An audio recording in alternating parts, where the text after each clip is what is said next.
What is up, hooligans? Happy Freedom Friday. Appreciate all of you being here. My apologies for being so late. Had a couple hooligans that needed my assistance, and I provided it. Cheers, hooligans. So today, we're going to be covering just a little bit of the press briefing. Press briefing was at 2 p.m. Eastern time, and it's a little funny how they did that because it was at 1 p.m. Eastern time, and then Trump was supposed to be on stage at 2 p.m. And just when I was putting things together, and I was like, we could show the press briefing, then we could show Trump. Oh no, they pushed it back to 2 o'clock, so they thought that people were going to catch the press briefing and then ignore Trump, which I don't think that's how things worked out. We chose Trump over the press briefing, but we're going to come back and we're going to cover just KJP. We're not going to cover the other guy, the guy from the Pentagon who never says anything important. So KJP will be on the stage for about 20 minutes or so, and then we're going to move on to a video titled Twitter Files Journalist. It's a huge win for the American people, talking about how the federal government has been censoring Americans by reaching out to social media. Then we have a video titled Democrats are setting the stage for Gretchen Whitmer to run in 2024, which is totally ridiculous. You don't want that. They just made it so here in Michigan, if somebody wants to be called a unicorn and you call them a donkey, you'll go do 5 years in prison, and it's like $10,000 in fines or whatever. Freedom of speech is dead in Michigan. We do not want that across the nation, but we'll talk about that when we get there. Then we'll be wrapping things up today with a video titled Twitter Threatens to Sue Meta over their Threads platform. I joined Threads yesterday. It's a bunch of trash. I just wanted to get a personal experience so I could tell you my 2 cents on it. Again, we'll talk about that when we get there. Let's make sure everything is running smoothly. Oh, YouTube, you're not going to let me scroll back? Well, that's okay. What's up, Tumbleweed? What's up, Girth? What's up, Toy Mafia? What's up, Be a Blessing? What's up, Shanti? What's up, Sassy Patriot? What's up, Fitzy? What's up, Snooks? What's up, Nikki? What's up, Kim? Happy Freedom, you hooligans. I appreciate you guys being here. What's up, Ultra Salty? What's up, Denise? What's up, Pesky? Let's see. What's up, Patty? Appreciate you being here. Happy Freedom, you hooligans. Let's see. Is everything running? Yes. What's up, everyone on the secret YouTube channel? Make sure you guys hit that like button to bring in all the hooligans for Freedom Friday. What's up, everyone over on Twitch? Happy Freedom. Looks like everything is running smoothly. We lost internet for like just a brief second during the Trump rally. Just a little bit. Hopefully we don't have that happen again today. During this live. Should be good though. I don't know. It was a freak accident. You know, these things happen. What's up everyone over on Kick? Happy Freedom. Let's see. What's up everyone over on Odyssey? What's up Mushroom Dancer? Happy Freedom. Oh, Rumble, young man, Rumble. What's up everyone over on Rumble? Happy Freedom. What's up Elder Zoomer? What's up Serum? What's up Pickle Fingers? Appreciate you guys being here. And let's see. What's up everyone on jeffmaclive.com. What's up Don Sparks? Happy Freedom. Appreciate you being here. Alright, hooligans, we're going to get this started. Like I said, we're going to cover just a portion of the press briefing. We're not going to show Jake Sullivan up there talking about nothing. Well, we might show his bald spot because I like to kind of point out how ridiculous comb-overs are. I feel bad for people who feel that they need that. If you could see, I'm not doing real great up front here, but there's no way I'm ever going to do like, I'm not going to hide it. That stuff is goofy, especially if you're a person that talks creatively about women using makeup and how that makes them not real, but then you're over here doing a comb-over. That's men makeup. Don't do that. Don't do that. Just cut it off or wear a hat if you need to. But I will never fake going bald, okay? It's just something that's happening, and that's just all there is to it. And we got this really funny little shot here. I'll see if I can find it. Oh, I see they cut up the live. We may not be able to find it. Well, let me show you what I'm looking at. So here we got Jake Sullivan, right? You see that comb-over thing he's got going on. Now, if I could find it, there's a spot here where the camera is behind his head showing what are these people? Supposedly they're reporters, right? Now if I could find it, they got this back shot and he's so bald it almost goes down to his neck. Watch, I'm not gonna be able to find it now that I'm live. I had it all timed out, but the timestamps all changed because they cut the video up. Ah, man, I wish we could. I stopped on it on accident when I was scrolling through the live. I wish we could see it. Because from the back, it's like from here all the way down to his neck is completely bald and reflective. You can see everything behind him off the reflection of his dome piece. And I don't understand why people hide that. Why do that comb over nonsense? It's just right up here. All he's got is right here. I don't understand that. Don't do that. Don't be that guy. It looks ridiculous, I think, and that's just my opinion. Anyways, we're going to get up to where KJP hops on stage, and we're going to hear the nonsense that she has for us. We're going to go ahead and get this started. Scroll through really quick just to make sure I didn't offend everybody in the chat, because it is one of those days. People are in their feelings today, and, you know, that's okay. It's okay. I'm still going to speak my 2 cents. Let's see. Kim Trudeau is messing with the internet. No, it's not Canada interfering with my internet. I don't think anyways. Yeah, I mean, you never know. You never know. We're going to have to send Trigger Crazy over there to go check that out. Anyways, let's go ahead and get this started. Ukraine and by Russia, where we need to build a bridge from where we are today to when we have enough. Their video's out of sync. Okay. We're going to find Fox News and we're going to do theirs. They're not going to have the sign language person, so that's, you know, that's going to be a thing. Maybe we'll get some hooligans on the screen to throw up gang symbols and stuff like that. We'll see how it goes.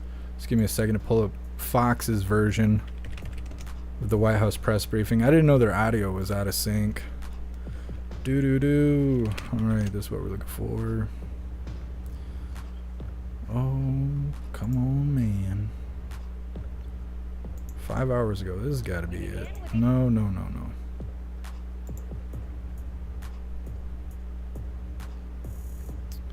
Let me find it. There's always technical disasters.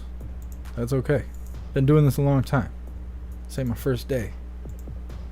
I might need 2 beers for this live. It's Freedom Friday. I can do that. Maybe we'll find his bald spot. Making everyone in the chat cringe. That's okay. That's okay. All right. With Sweden for its application for membership. Is it my audio that's out of sync? And we would love to see it happen at Vilnius. Hold on. Is my audio out of sync? Because there's no way that both of those are all out of sync. Shanti, I try. Joe, you don't need the sign language? Alright, just in case. Gert says no Bud Lights. Nah, we don't drink Bud Light around here. What's up, Nefties? Drop a 1 in the chat if I'm in sync and all good, because I don't understand why YouTube's doing that. Like, how did both of their videos get out of sync? No. My audio's low? It might be just because I'm not facing the microphone. Okay, alright. So we're good. They're not. Well, that's really interesting. I wonder if it's because they edited the video through the YouTube Studio, and maybe YouTube Studio is being Trash Bandicoot. Either way, we're going to try and get through this. We'll see how this goes. It is possible that it does. It is possible that it doesn't happen until some period after, but we believe it will happen in the not too distant future, and that those gaps can be closed, everything can be resolved, that there is fundamentally goodwill from all of the parties to get this done. It's a question of time, and I can't predict. There's no way.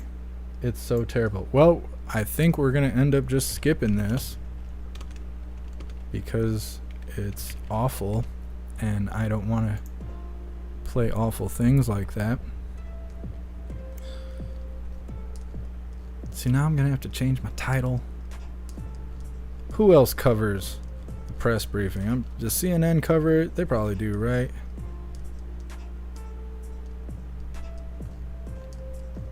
Oh, let's see. Where else can I find it? I missed it yesterday. I don't want to have to miss it today. I want to hear the lying and crying from the podium.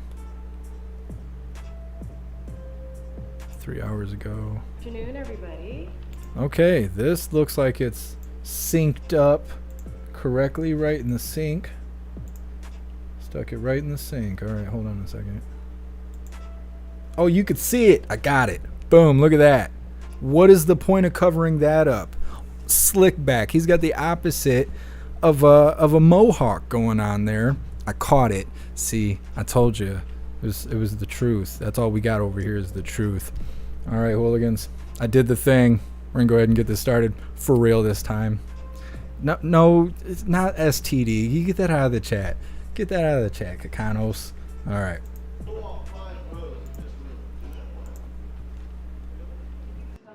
Thank you, Jake. Thanks for coming. Okay, just have a couple things at the top, and I know that there is an event with the president shortly. Okay. So President Biden has made... Do we need the audio up? ...crisis a key part of his agenda and has taken decisive actions to reduce both the supply of illicit fentanyl and negative health outcomes associated with illicit drugs. Today, this administration is continuing to take action and bringing together countries from around the world to act. Following through the commitment President Biden made in Ottawa this year, today the Department of State brought together more than 70 countries and international organizations to launch the Global Coalition to address synthetic drug threats. This effort will continue to bring global attention and action to address the public health and security threats posed by synthetic drugs like illicit fentanyl. And another thing that I wanted to add, as I just mentioned, we're going to go see the president shortly for his event. So as it relates to what he's going to announce, you heard the president talk about Bidenomics and how he's growing the economy from the middle out and bottom up, not top down, not the trickle down economics as we have seen. So this afternoon, the president will talk about new actions to further cut costs for American families. First, we're cracking down on junk insurance. New proposed rules would close loopholes the previous administration took advantage of that allow companies to offer misleading insurance plans and trick consumers into junk plans. Next, we're going to after surprise medical bills. We're going to go after this. After these surprise medical bills, under this administration, we've taken action to prevent 1 million surprise medical bills every month. Today's new guidance prevents abuse of those protections. Finally, we're taking action to stop unfair medical debt. For the first time in history, the Consumer Financial Protection Bureau, HHS, and Treasury are looking into medical credit cards and loans to see if companies are adhering to consumer protections. And then later today, as well, you'll hear from President Biden on these new steps, not later today, but in just like 30 minutes or so, to deliver on his promise to cut costs for families. That is really a big part of what Bidenomics is, to make sure that we're lowering costs for American families and also that we have an economy that works for everyone.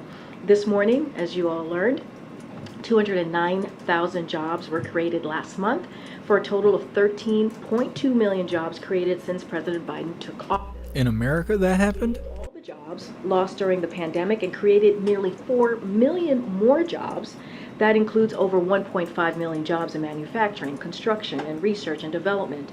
The focus of the president's Investment in America agenda. You heard from the president yesterday talk about investing in America and what he continues to do for red states and blue states and for Americans across the country.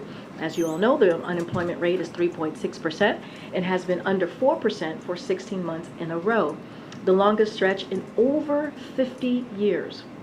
And more Americans are joining the labor force. The share of working age Americans who have jobs at the highest level in over 20 years. So as the president said this morning, and I quote, this is from his statement about the jobs report, I quote, "That's Bidenomics, growing the economy by creating jobs, lowering costs for hardworking families, and making smart investments in America." And finally, this is something that we wanted to address because we've all been dealing with this extreme weather, if you will, the extreme heat. And so these conditions are certainly impacting millions of Americans across country in different regions, clearly. These extreme weather patterns are alarming. But for years now, Republican lawmakers have continued to deny the very existence of climate change that we can now all witness with our very own eyes. So they've repeatedly tried to repeal the biggest climate protection bill in history. As you all know, this is something that the president signed almost a year ago, the Inflation Reduction Act. And this is an act that is the most significant investment that any administration has put behind climate change. And so by them trying to repeal this, it is stunning, it is absurd, and it is dangerous just by what we have seen these past couple of days. So as a senator, as now president, the president was one of the first members of Congress to take real action against climate change, and he will continue to charge forward on the most ambitious climate agenda to date. He is investing in our nation's electric grid and accelerating clean energy deployment so we can reduce pollutants and bring clean energy jobs and manufacturing back to America. In the meantime, federal officials are proactively inspecting over 70 high-risk industries in areas under a heat warning or advisory to protect workers.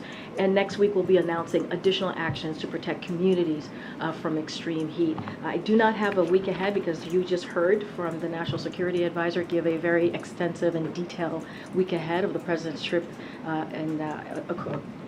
in Europe at NATO summit, so I don't have anything else to share beyond what he shared with you all today. Go ahead, Chris.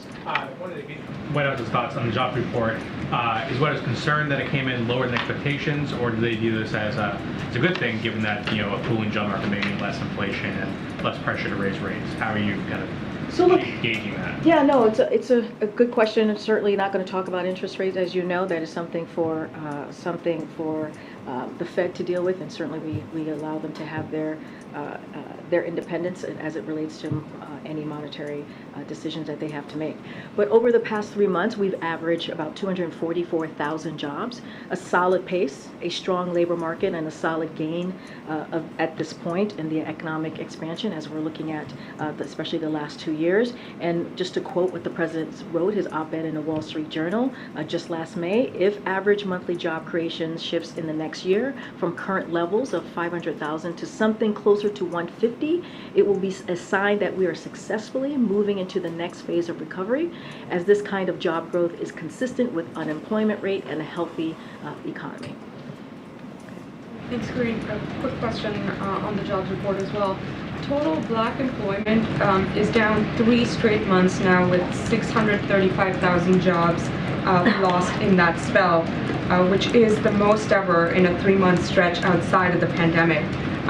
Is that a setback for the administration, and do you have a comment? So I'll just remind you that under this administration back in April, you saw the unemployment rate hit a record low at 4.7%, and that was just a couple months ago. Again, under this administration. Look, this data certainly particularly is volatile, and that is something that we understand. So it's most useful to measure in a quarterly basis over 3 months instead of one to smooth out noise, right? Because this one is a little bit more noisy. So the black jobless rate last quarter was tied with the previous quarter for the lowest on the record. So that is also important to note. So this is why we continue to say how important Bionomics is, how it has actually worked for all Americans and not leaving anyone behind. When you think about more black Americans are employed in the labor force, when you think about more black Americans have health care with average of almost 50% in healthcare.gov coverage, we achieved the fastest rate of new black-owned businesses in over 25 years. We're investing in infrastructure in communities of color that are normally left behind, that are normally not taken in consideration. And so we're reconnecting those communities that are separated, and we're closing the digital divide for black Americans because of the bipartisan infrastructure legislation when you think about broadband. So all of these things are part of comes out of part of the president's key signature pieces of legislation that clearly are into law now and that we're implementing. So there is an effort to make sure that we continue to do the bottom up, middle out, and not do this trickle down economy. Are these numbers a cause for concern, or are you looking at it as a blip because these are? So what I said was this data is particularly volatile, so we have to make sure that we look at it more holistically because it's a volatile data.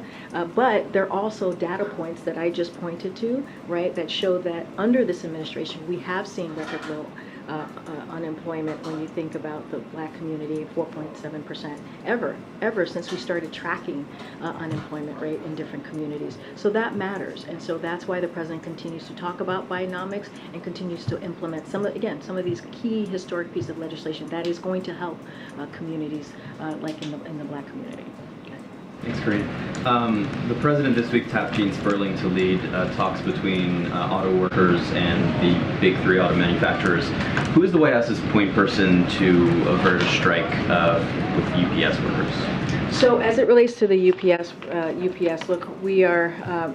And I say this all the time, the president respects collective bargaining, and he respects that process. He believes an agreement negotiated between the parties involved is the best possible solution. So we're going to remain optimistic. We're going to certainly remain to be consistent in how we see this. I don't have any information on increased administration involvement, but certainly we remain in contact with both parties.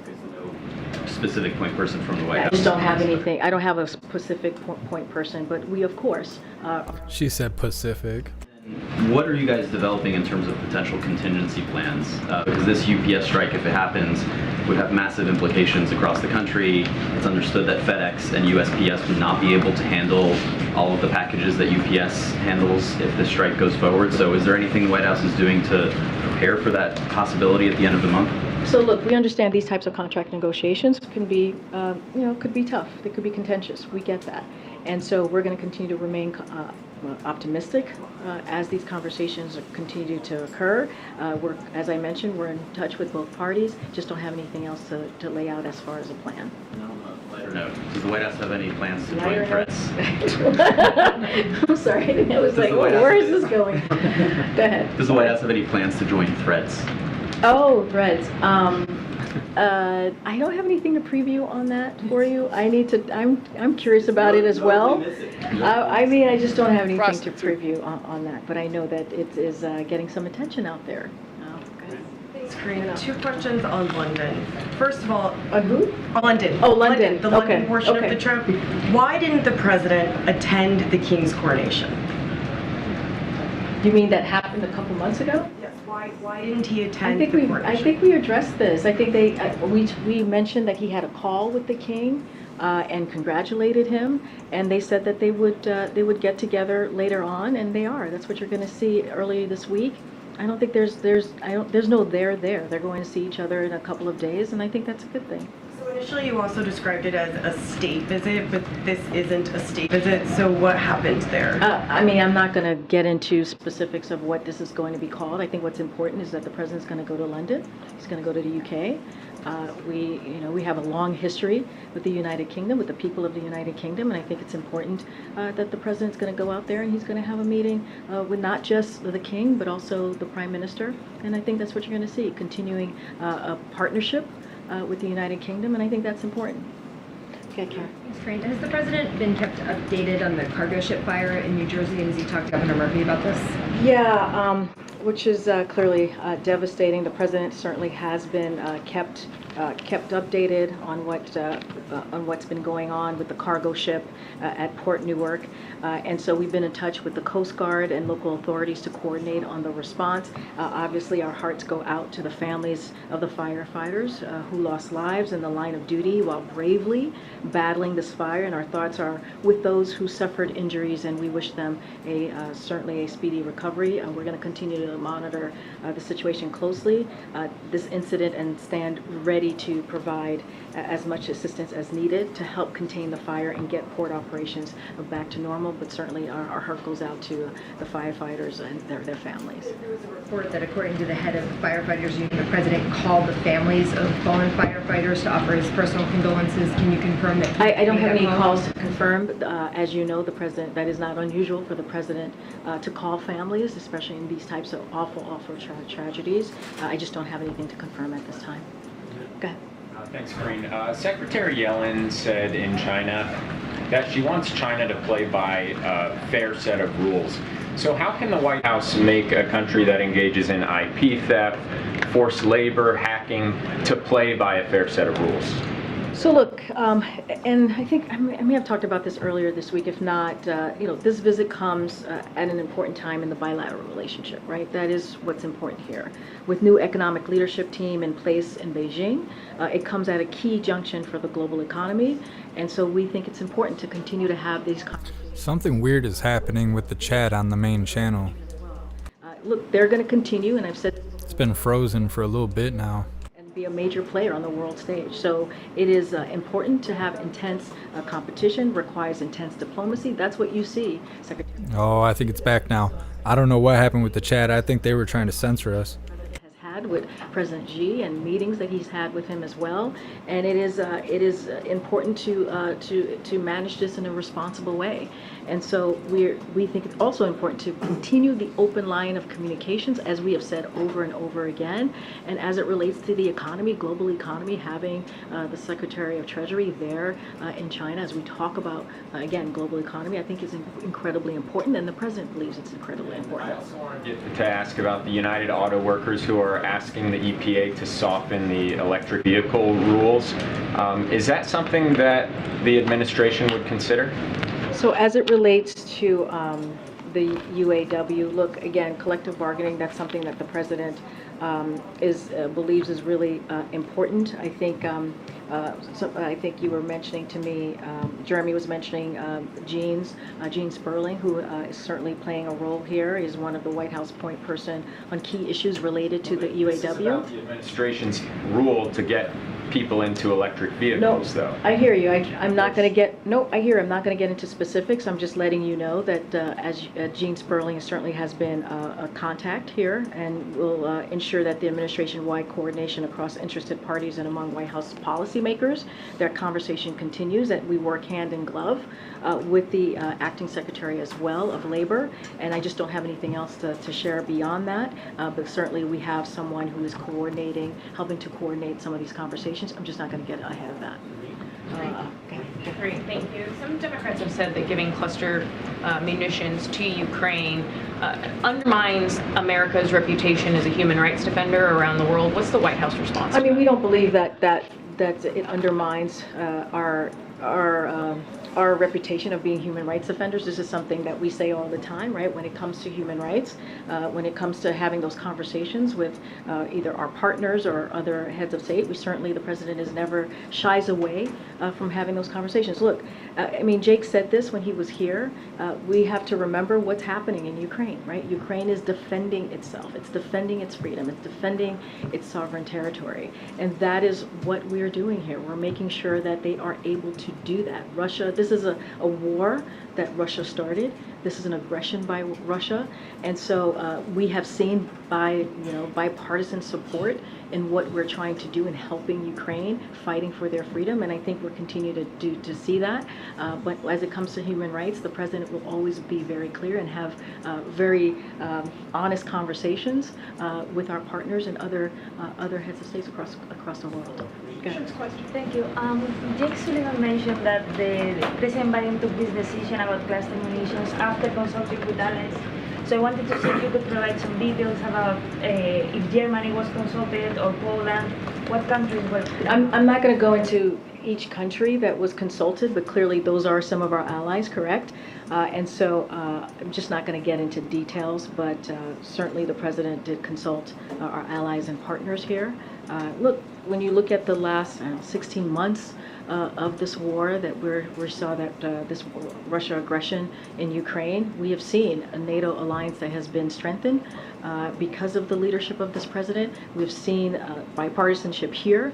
We have seen Europe come together, the West come together to make sure that we do everything that we can to help Ukraine fight for its freedom. And so that is really important. We got to remember what's at stake here. What's at stake is democracy. And so the president is going to do everything that we can to help the people of Ukraine fight for those freedoms. Okay. We've talked a lot about assistance in terms of the security side today, but should we also expect any commitments on the humanitarian side with next week, either to those in exile in Lithuania or refugees in Poland? That's a very good question, Zola. I don't have anything to preview for you at this time, but certainly humanitarian aid is something that we have provided in the past and have certainly put that as an important assistant to provide. I just don't have anything that's going to come out of the NATO summit this week. I'm sure that we will be providing information as we go through the days. I just don't have anything for you at this time.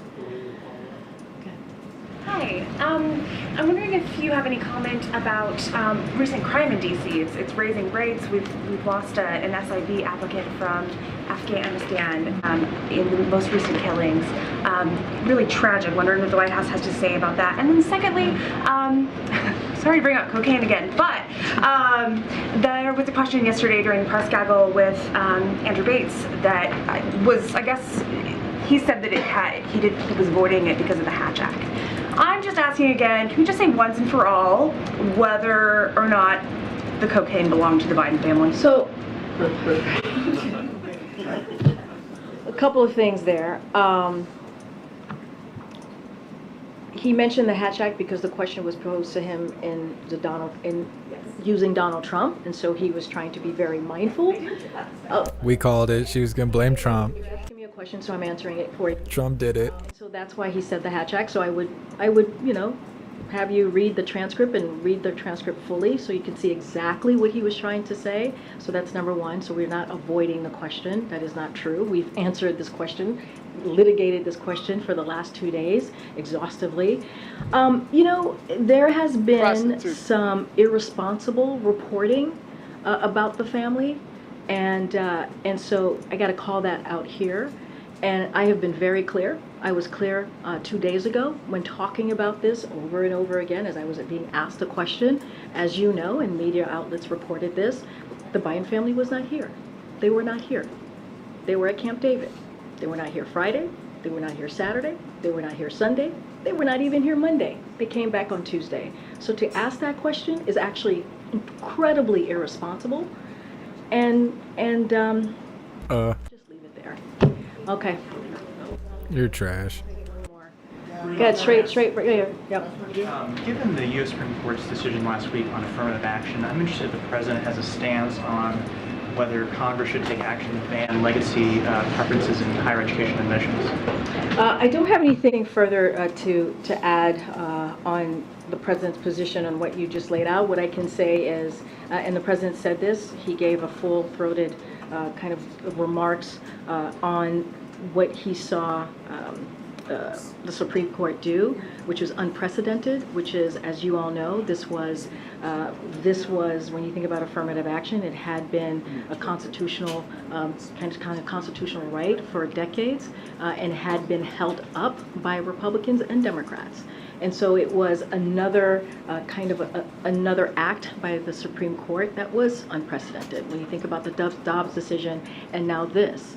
And so let's not forget the President was, when he was senator, he was the chair of the Judiciary Committee, and he has the expertise, he understands how this all works. And it is incredibly unfortunate what we saw last week. I will say this, one of the things that the President has taken very seriously is to make sure that we have federal judges that are diverse, that represent the country. We have been able to not just nominate, but get through about 136 judges, again, who are diverse, and he's made that one of his top priorities as we look at what's going on with this the Supreme Court currently. All right, everybody, thank you so much. I'll see some of you at NATO. Thank you. Thank you. Prostitute.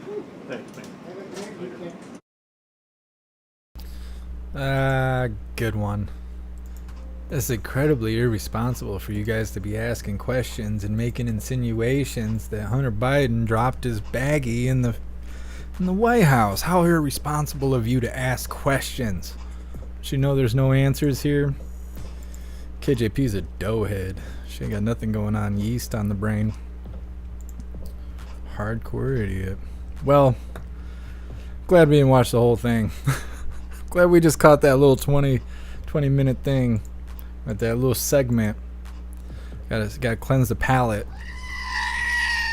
Just a little bit. Just a little bit. Flowers. She's horrific. Yeah. Yeah. She got all butt hurt and then went running away. I don't know what's going on with the main YouTube channel chat. It like disappeared for a second there. The only thing I can think of, and the only time I've ever seen that before, is if we're getting messed with. People are going in and clicking on us and stuff like that. What happens is they'll come in and do a manual review. You'll see the chat freeze. A lot of times people will get kicked out of the chat. Sometimes the live will even buffer. And that means that there's a YouTube employee sitting here watching the live with us to see if we're doing terrible things or not. And the only thing I've seen, and I know this is going to sound ridiculous, is when you guys hit that like button, like bang, bang, bang, repetitively, it'll pull us out of being shadow banned, and it will tell that employee, we ain't doing nothing wrong here. Everybody's in agreement.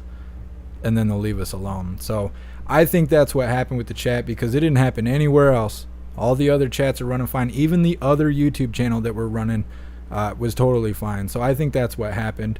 I know people thought maybe they got banned, or they're getting shadow banned or something. It was something happening to the channel, but I think we've pulled out of it just in time. So either way, we're gonna move forward. KJP, Trash Bandicoot. All right, we're going to move forward to this video titled Twitter Files Journalist. It's a huge win for the American people. Talking about how there's a judge calling out the White House and all of that for reaching out to social media to censor the American people. We already knew that was happening, but like we've been talking about the last couple days, it seems like people are getting tired of the woke stuff. And things are starting to take a turn. Hopefully they do. It would be nice if life made sense again. I mean, that would be grand. We'll see how it goes, but this seems like a step in the right direction. Let me get her ugly mug off the screen here. Do us all a favor. All right, hooligans, let's get her started. Same Biden administration that lectures the public constantly on the importance of democracy is right now appealing an injunction for the right to be able to contact social media companies and restrict free speech, which includes very inconvenient truths that they don't like you saying on social media forums. As this after a federal judge placed an injunction blocking contact between Biden administration officials and social media companies, ruling the two were working together to censor speech. The injunction comes amid a lawsuit brought by Republican AGs in Louisiana and Missouri over the despicable behavior that we saw during the COVID pandemic and also in the run-up to the 2020 election. Judge Doughty, his name, in Louisiana, did not hold back, saying if the allegations are true, it's arguably the most massive attack against free speech in United States history. The terrifying behavior of our government agencies was exposed thanks to Elon Musk's huge, overpriced purchase of Twitter and the subsequent Twitter files dumps that we saw. And journalist Matt Taibbi was one of those journalists that shed so much light on what's happening in this country, and he joins us now. Matt, good to have you back on. Just want to get your reaction to this lawsuit filed, and then the injunction, and then the appeal. Well, it's tremendous. I feel validation. I think it's a huge win for the American people. Yeah. I was getting to the point where I was feeling a lot of despair about the likely impossibility of getting any movement on this issue. But this one judge with this sweeping injunction to stop this behavior has really thrown a monkey wrench in a system that we thought was becoming impregnable. And it's going to force, at the very minimum, a big national discussion about what actually was going on, which I think is very important.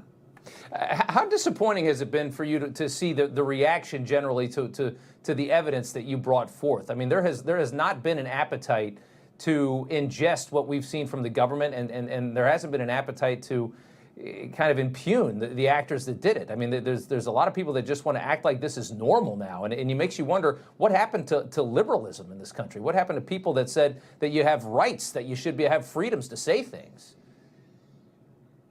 Yeah, you know, that's one of the most shocking things about this entire story. I'm not a Republican. I was raised kind of a traditional ACLU liberal. One of my heroes was Ira Glasser. And we always grew up believing that the remedy for any speech that we think is bad is more speech. Like, that's the tradition in America. That's actually it's at the core of the American idea, is this notion that we don't have a truth squad. We don't have a government that decides for us what's a fact and what isn't. We work that out amongst ourselves. We do that through discussion and debate, and sometimes it gets messy, but that's how we do things. And judges have consistently ruled that the bar for government intervention in speech is incredibly high. I mean, the Brandenburg v. Ohio case says incitement to imminent lawless action is the standard. And yet these people did it all over the place over trifles. It's incredible, and it's incredible to watch former liberals think it's normal. Right. I just want to show one final thing here, an MSNBC tweet, if we can pull that up on the screen, guys. Trump-appointed judges have issued odd edicts before, but as Steve Bannon writes, a 4th of July injunction blocking U.S. officials from interacting with social media companies was uniquely ridiculous. So they don't find the behavior that we saw ridiculous. They think that preventing it is ridiculous over at MSNBC. Again, it's incredibly disappointing. And if you look at the evidence in the ruling, and I wish these people who watch NBC, who used to be friends of mine, I wish they would just read the ruling and see letters from the White House basically directing companies like Facebook or Twitter to remove certain accounts. If that's not un-American, what is? I really don't understand the objection to this, and it's been baffling. Yeah, they've decided that free speech is a threat to democracy. How ironic of a statement is that? Matt Taibbi, it's always good to see you, sir. Thank you so much. Free speech is a threat to democracy. That sounds like some White House stuff. Sounds just like it. Sounds about right. I don't know. These people are crazy. Be nice if they actually did something. You know, it's always grand to have acknowledgement that they are censoring the American people by having social media do their dirty work. Like, I think we were talking about it yesterday. Hanging out in person, you can say whatever you want, no matter how hateful it is, because you have the freedom of speech. But we choose to hang out online where we don't have freedom of speech. And so it's kind of weird, because in a way we're choosing to live under communism inside of a free country. It's like Inception, but with worse taste in your mouth. I don't know. I don't know, moving in a weird direction. I would like to see some stuff happen. I want to see old man Walter get impeached. I don't want to see people talking about it. I want to see some heads roll over censoring the American people. I don't want to just talk about it. I want to see some accountability happen. That's my 2 cents on it. Anyways, reading through the chat really quick. What's up, Cheeky Chops? Appreciate you being here. KJP ain't loyal? Nah. Nope. That's why she wears all that makeup. Her wife's probably roughing her up. Catching her out running the streets of DC at night. You never know. I appreciate you being here, Breezy. Alright, hooligans. We're going to move on to this next one titled Democrats are setting the stage for Gretchen Whitmer to run in 2024. I don't want to see that. I didn't want to see her run Michigan for a second time. I don't want to see this. If you guys vote her in, I'm going to be upset. She's a terrible person. I swear. She hates free speech and she loves lockdowns. I can't do it. I can't do it. No more locked doors. Okay? I can't do it. She is a rough individual. Don't let that smile and big booty fool you. She's terrible underneath the flesh. Let's get her started. We don't often see incumbent presidents face formidable primary opponents, but when the incumbent is an 80-year-old who has lost his fastball, that changes things. Joe Biden is weak, and that weakness brings challenges. One of the challengers it could bring would be Michigan Governor Gretchen Whitmer. A new report in Politico is floating the idea. Here's the headline: Bypassing Biden, Democrats think of what could have been. So will Whitmer challenge Biden? Tudor Dixon is a podcast host. She ran for governor against Gretchen Whitmer, and she joins us now. Tudor, it's great to see you this evening. Let's just start with that. Is that even a realistic thing for us to consider? Could Gretchen Whitmer take on Joe Biden in a primary in 2024? Well, I think that could be realistic, or they will just have Joe Biden step aside and open it up to Gretchen Whitmer. I mean, right now, this is the third puff piece on Gretchen Whitmer we've seen. We've seen one in Vanity Fair, one in The Atlantic, and now this Politico piece, and they're all talking about what a great president she would be. So it seems as though they're setting the American people up for this. They're ready to move her into that position, and somehow they just never mention all of the bad things that have happened in the state of Michigan. Like, since she took office, the economic outlook of Michigan went from 11 to 36 in the nation. If you are a black student in the state of Michigan, you went from having a 10% or being in the bottom 10 for reading and math proficiency to the bottom 5. I mean, the things that she has done to the state of Michigan are not good for the country. Right. They would not be good for national security. Yeah, I got to imagine somewhere Gavin Newsom is wondering why there's all this press for Gretchen Whitmer. Because if something does happen to Joe Biden, it's presumed it would be Gavin Newsom. But let's just talk about actually Newsom and Whitmer at the same time, because, you know, I can't imagine there would be national appeal, Tudor, for anyone who embraced such draconian lockdown policies during the pandemic as both Newsom and Whitmer. But I got to tell you, I mean, I was also surprised by the midterm results in 2022. So I don't know how Whitmer or Newsom find a national base based upon the way they governed through the pandemic.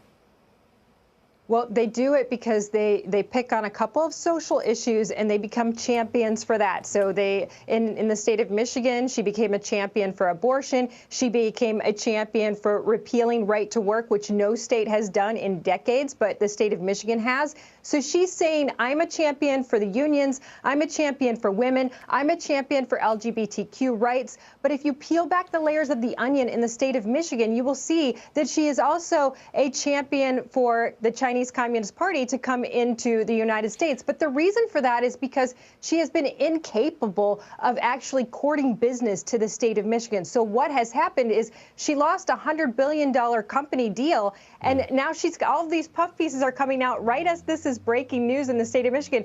Well, she lost this deal in Michigan, and the next day she did a press conference announcing a deal with the Chinese Communist Party company, and signed NDAs around it. This is all disastrous, but you won't hear this about her because they're going to prop her up on social issues. Before we go, I want to show you one clip here as we talked about the pandemic and we talked about the issues that have risen out of the pandemic, like knowing what our children are learning in schools. I want you to listen to Jill Biden describing Joe Biden's presidency. I knew that Joe would always be the education president, because he knows that our nation's, the success of our nation starts with you, the educators, who shape our students' lives. I wonder about what definition, Tudor? By the definition of gender ideology, trans issues, of race indoctrination. What makes Joe Biden the education president? Partnering up with those unions and making sure they are in control of your child's education. Exactly. Yep. Very well put and succinct. Tudor Dixon, thank you so much. Hey, Sean Hannity here. Hey, click here. Yeah. It's bad enough I gotta deal with Whitmer as it is, just because of where I live. I don't want to run the nation into the ground. I don't want you guys to feel the pain I have to feel on a daily basis. This oppression coming down on me from Whitmer. God forbid somebody has a little cough or something, throw us all into another lockdown. Grandma's gonna kick the bucket in the nursing home and you can't even go see her. Yeah, I don't think we can go through that again. We had more lockdowns than any other state when we were all going through it. Everybody was all free and stuff. We were just sitting here locked into the state, just staring at all the free people out there. Yeah, I don't want that for you hooligans. She's a terrible person. And like I said, if somebody wants to be called a donkey and you tell them that they're a goat, you go do 5 years in prison. They just did away with free speech here in Michigan. No, we don't need that across the nation. We do not need any of that going on here. I have a hard enough time just trying to figure out what all the 32 flavors of rainbow is on its own, let alone how to identify each individual. I don't know. We're going to have to start using hieroglyphics. It'll be like Prince. You just won't have a name. It'll just be a symbol. It'll be just like that. You guys remember Prince? He'd be leading the Rainbow Crew right now. Or maybe he'd be against it. You see Jeffree Star. Conservatives like Jeffree Star because he speaks against that stuff, even though he's a weird shapeshifter on his own. We're going to move on to this next video titled Twitter Threatens to Sue Meta over their Threads platform, which I think is pretty cool. I was going to show you guys Threads, but apparently they don't have a website. The only way to access Threads is to have the app. So I downloaded it yesterday to go see what the fuss was about so I could tell you guys personally what I think it's like. They'll show you a little bit of it on this video here so you can get an idea of what it looks like, but it looks just like Twitter. I mean, it is very close to Twitter, just like True Social is very close to Twitter on its own. True Social is like purple Twitter.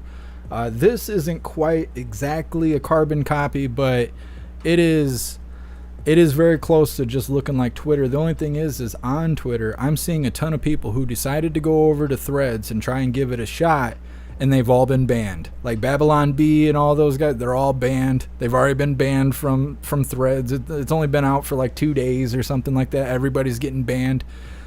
Threads is like if CNN was running Twitter, you'd have Threads. So that's all that you're missing out on, which is absolutely nothing. There's nothing good there. There's really nothing good there. I scrolled on it for a little bit, didn't see anything cool, left. When you go to other apps and stuff, because you're being monitored from all your information, they show you things that they think you're interested in. Threads doesn't do that. They just show you random people saying random stuff that you just don't care about, and there's nothing to grab your interest and hold on to you. It is, like I said, CNN's version. It's the Softies version of Twitter.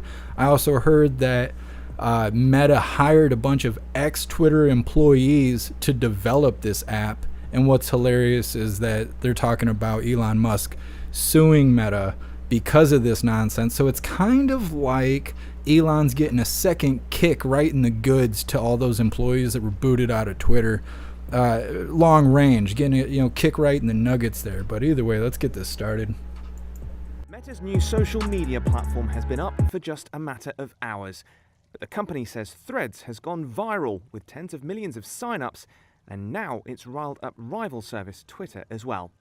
Elon Musk's platform has threatened to sue the Facebook owner after Threads' launch. That's according to a letter seen by Twitter's lawyer Alex Spiro to Meta CEO Mark Zuckerberg, first reported by news site Semaphore. The letter accuses Meta of hiring former Twitter employees who, quote, had and continue to have access to Twitter's trade secrets and other highly confidential information. A Reuters source with knowledge of the letter confirmed its contents on Thursday. Spiro did not respond to a Reuters request for comment. But responding to the letter in a post on, of course, Threads, Meta spokesperson Andy Stone said, quote, no one on the Threads engineering team is a former Twitter employee. That's just not a thing. A former senior Twitter employee told Reuters they were not aware of any former staffers working on Threads, nor any senior personnel who landed at Meta at all. In a response to a tweet citing the news, Twitter owner Elon Musk said, quote, competition is fine, cheating is not. Threads has racked up more than 30 million sign-ups within about 18 hours of its launch. It's also emerged as the first real threat to Musk's Twitter, partly as it's able to take advantage of billions of Instagram users. Ramesh Srinivasan is a professor of information studies at UCLA. That's quite intelligent because basically the networks we already have and those we already follow or engage with on a platform like Instagram can be quickly, brought into bear rather than having to create a so-called ecosystem of users from the start. Numerous competitors to Twitter have sprung up in the last year. That's followed Musk's $44 billion purchase of the social media platform, which was followed by a series of chaotic decisions. Those have alienated both users and advertisers. Musk's latest move involved limiting the number of tweets users can read per day. So Threads' timing was uncanny, says Ben Zhao from the University of Chicago. I'm sure they've been working on it for quite some time, but this was perfect timing.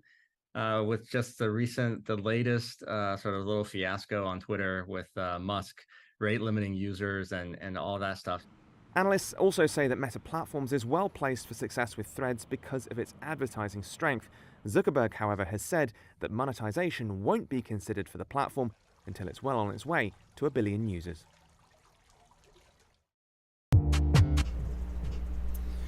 Yeah, I don't know.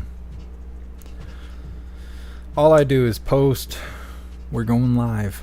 That's it. I have no intentions of using Threads. And I mean, how much information can they harvest from me? I'm on 14 social media platforms outside of my own. 12. Nope, 13. Yep. I'm on 13 social media platforms besides the one that I created over at jeffmaclive.com. Just to let people know we're going live. That's it. I think Threads is trash, and I don't know how many copies of Twitter we need. How much social media do we need? How much do we really have to say? How much expression can we do? I was on the phone yesterday and I was talking about this. It's funny how we used to hang out with each other and now we hang out in group chats. We used to have experiences, now we have pictures. We used to have plays, now we have movies. We have fake digital everything around us that has replaced us experiencing actual life, and now we don't know why we're unhappy. We can't figure out why we're unhappy in the world. It's because everything around us is fake. And on top of that, we're hanging out in a digital world that's ran by communism, where we have community guidelines that are infringing on our constitutional rights, and we're choosing to be there. We don't have to. We're choosing to be there, to go hang out where we're not allowed to speak freely, where, everything you're watching, viewing, creating is fake. It's false. It's propaganda everywhere you look, in every direction. It's kind of like that video with all the rainbow people marching down the street, and they keep saying, oh, they're chanting, we're coming for your children. That's not actually what it says, but I've seen Fox say it, I've seen CNN say it, I've seen other people repeat it and post the video everywhere. That's not what that video actually says. Yes, those rainbow people are crazy and out of their mind, and a lot of them are coming for the kids, but that's not what they're chanting in the street. That's what the camera guy said at the beginning of the video, and everyone just carried it, and it's propaganda everywhere you go, and it sucks. It's mind warping. We can handle it because we remember a time before social media. We remember a time before we hung out online, when you used to just walk up the street to see if your friends were there, or go ride around your bike down the block to go see if your buddies were hanging out for summer, go jump in the lake or whatever. It's not like that anymore. Everything's fake and digital. So think about how it's affecting our kids, right? Kids don't understand the difference. So when they see this, they think this is how life is.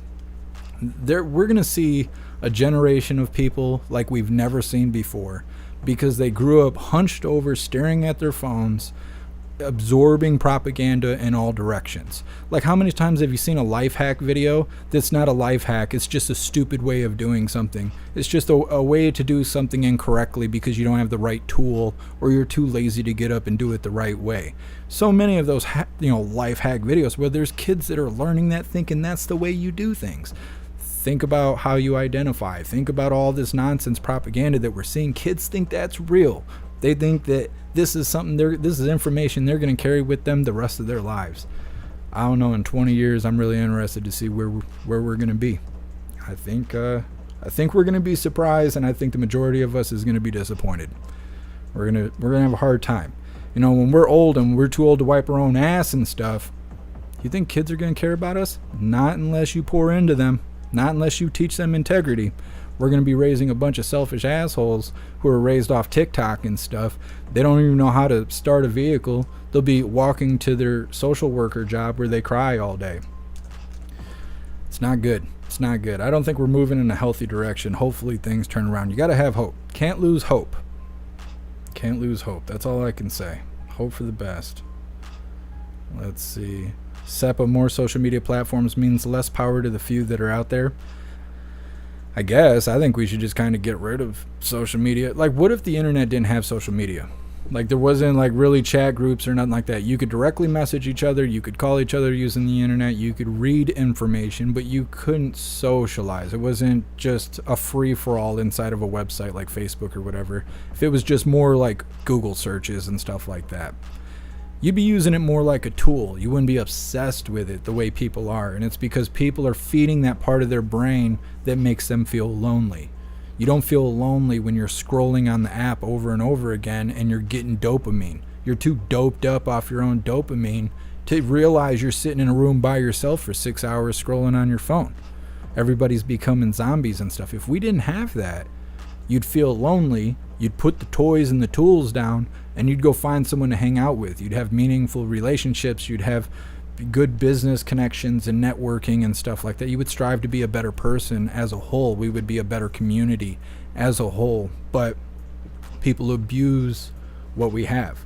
And then the government's just reaping it. They're just collecting all of our information. They're like, well, what kind of propaganda can we put out next to make the American people scared of this so they do what we say? That's what they do.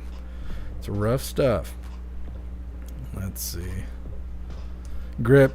Wait. No hooligans? Egads. Yeah, see, and that's the other side of this. I believe in what I'm saying, but at the same time, we wouldn't have what we have right now. But what we have right now is an adaptation of the times. We are sticking together. We are being like-minded. We are trying to keep everyone whole and stay on the same page while we experience this mischief that we're going through. Otherwise, we'd probably be hanging out in person, right? We'd probably be gathering in person. We'd be thinking of good ways to help the community in person instead of just doing it digitally, but here we are.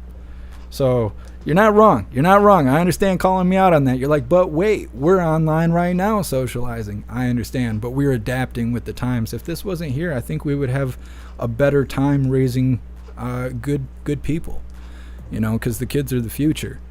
And you wouldn't be able to say, here's an iPad, go away. See you in 8 hours. See you when you're hungry. You wouldn't be doing that. You'd be stuck with them beating you in the head with a plastic baseball bat like, Dad, I want to go play ball. All right. You get up and, be a part of the world. But they want us to be this way. They want us to be doped up on our own dopamine and walk around like zombies and not think for ourselves. And as I said before, we're old enough to be able to do that. But the kids, I worry that in 20, 30 years, we're going to have a bunch of adults that don't know anything. They just don't know anything but goofy stuff they've seen on TikTok. They might be able to do some trendy dances from 20 years ago, but they're not going to know how to do much else.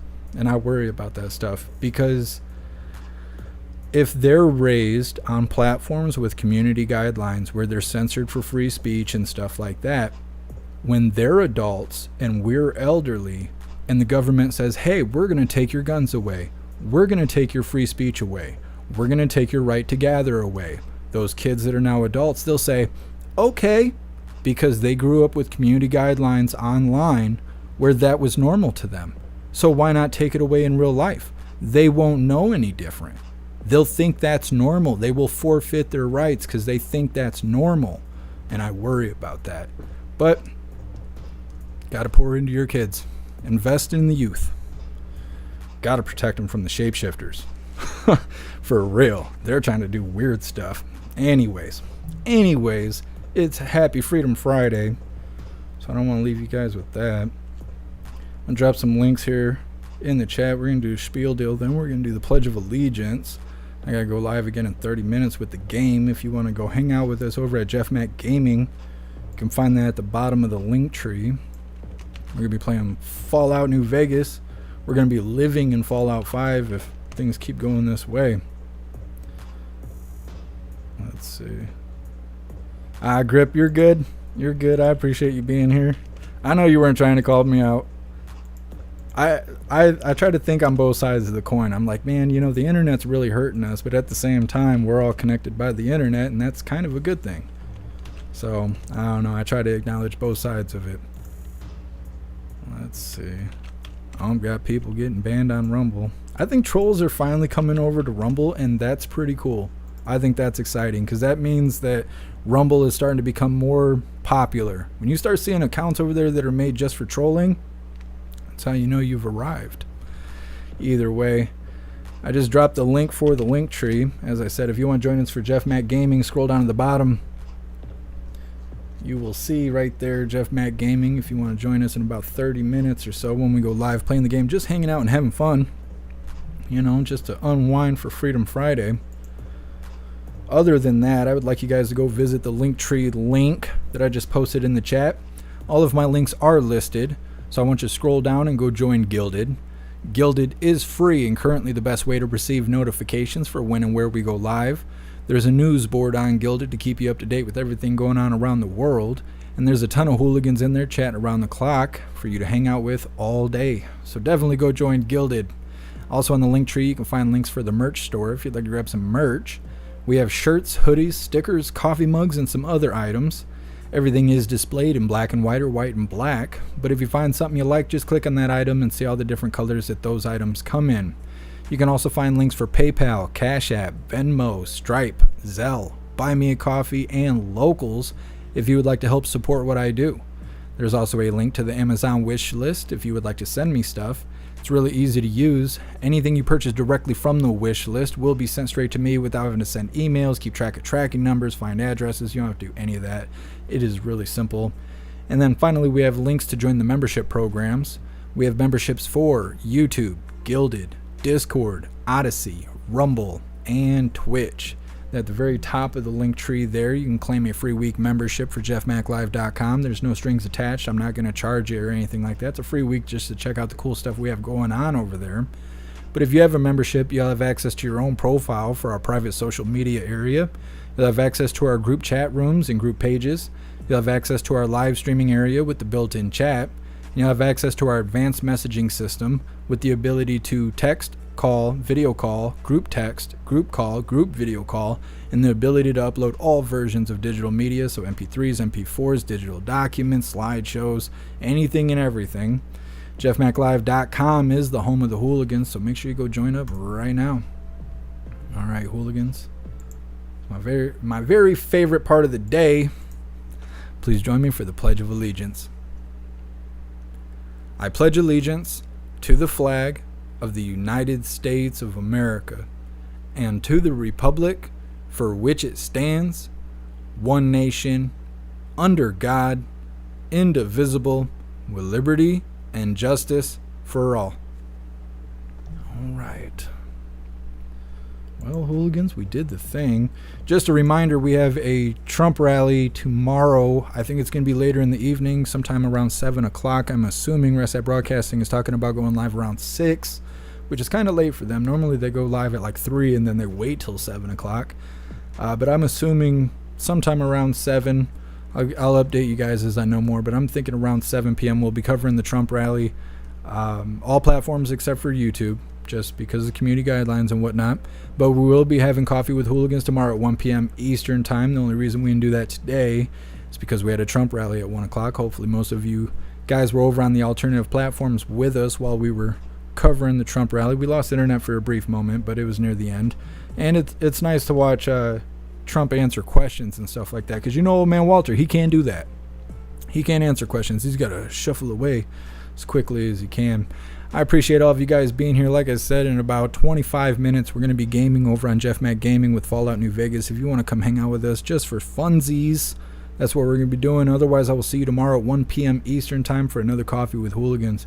I appreciate you guys. Big shout out to everyone that made donations, joined the membership program, or purchased any merch. I really appreciate all of you, and I would not be able to do this without you. So thank you so much for all your support. I'll see you on the next live. Until then, stand tall, shine bright, and that's a wrap.